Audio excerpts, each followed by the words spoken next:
Toujours en 83, moteur turbo, virage, le fameux virage de Sainte-Dévote.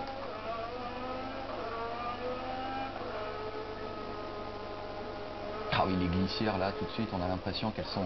Oh, c'est toujours ceinture, hein. le problème à Monaco, c'est évident, il faut se placer au centimètre près sur la trajectoire.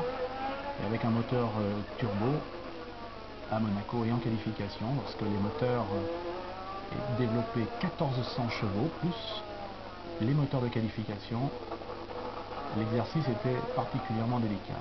Très difficile avec un moteur turbo dans l'épingle du Loz. Et alors là, ce fameux tunnel, c'était quoi? C'était vraiment le noir complet?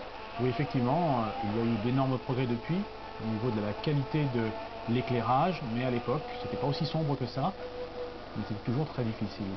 Difficulté à Monaco, dans l'utilisation d'une Formule 1 de moteur turbo, c'est d'avoir de la souplesse d'utilisation, de progression, et tous ceux qui arrivaient à avoir des moteurs souples, eh bien, étaient très avantagés.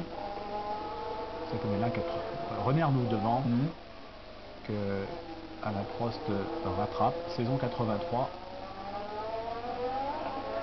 Donc Alain Prost là n'arrivera pas à doubler, car on le sait à Monaco. Oui, mais là c'est toujours, encore une fois, un tour d'installation, ce n'est pas un tour en course, il ne prend pas le risque de vouloir passer à la rascasse, de toute façon c'était impossible. Ah, là peut-être.